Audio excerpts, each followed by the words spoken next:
My name is Emma. I am 35 years old, and life has not been easy.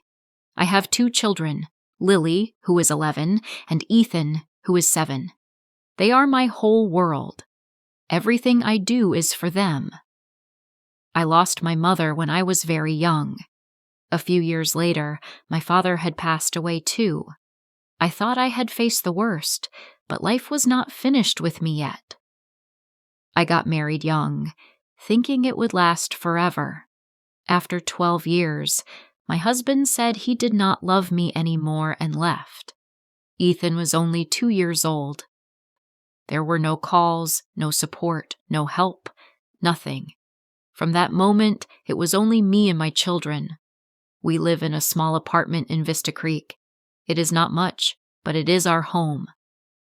Some months, paying the rent feels impossible. I do not have a college degree, so my choices are limited. Quitting is not an option. I work as a home nurse. I take care of sick and elderly people. I give medicine, cook, and help in any way I can. But that is not enough to pay all the bills. So, I clean homes and offices as well. No company, no agency, just me. I work long hours, sometimes late into the night. I scrub floors, clean bathrooms, and take out the trash. Some people are kind, some are not. Some do not pay fully. Still, I continue. My children depend on me. Food on the table, clothes on their backs, a roof over our heads. Even on days when I am sick, exhausted, or sad, I keep working. At night, when they finally sleep, I watch them. I hold their small hands, kiss their foreheads, and whisper, "One day, we will have a better life."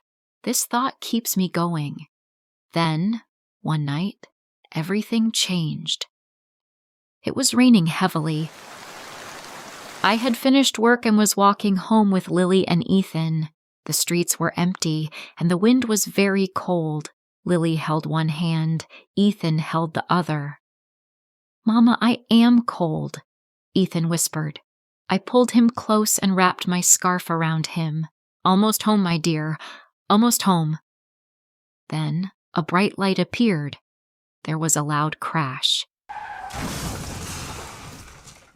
Everything went black. When I opened my eyes, I saw a blue ceiling.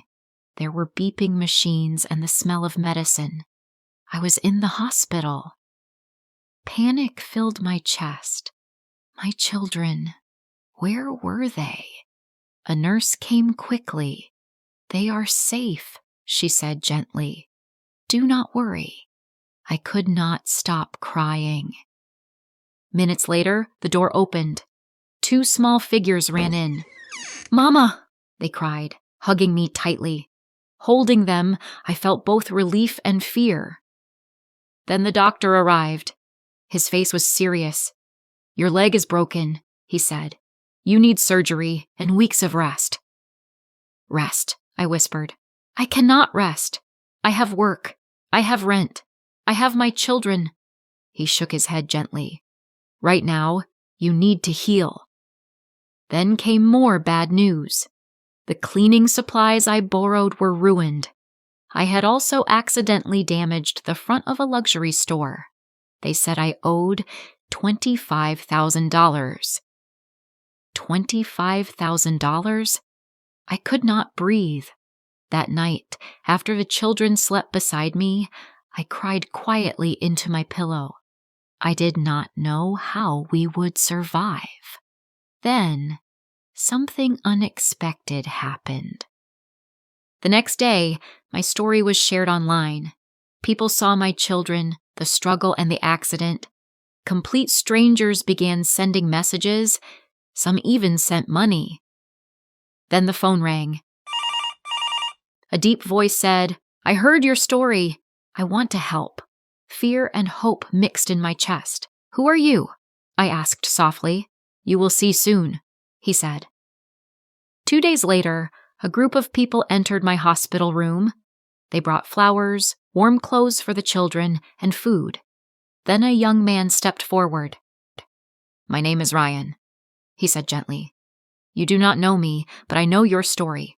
I want to help. Tears filled my eyes. Why? I whispered. He smiled. Because I can. Ryan and his team paid all the hospital bills. Weeks later, they returned and said, Emma, come with us. They drove us to a house. Not just any house, a big, beautiful home. This is yours, Ryan said. I froze. For us? I whispered. Yes. No more rent. No more worry. This is yours, he said with a smile. I dropped to my knees crying. Lily and Ethan hugged me tightly. For the first time in years, we felt safe. We felt free. A few months later, Ryan asked, What is your biggest dream? I paused, then said, I have always wanted to open a salon. With his help, I did. My very own business. I am no longer just surviving. I am living, providing, happy. Ryan did not just help us. He reminded me that good people still exist, and hope is never lost. I started with nothing.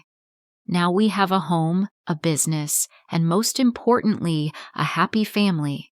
If you are going through hard times, do not give up. Even in the darkest moments, kindness can find you. Better days will come. Keep going.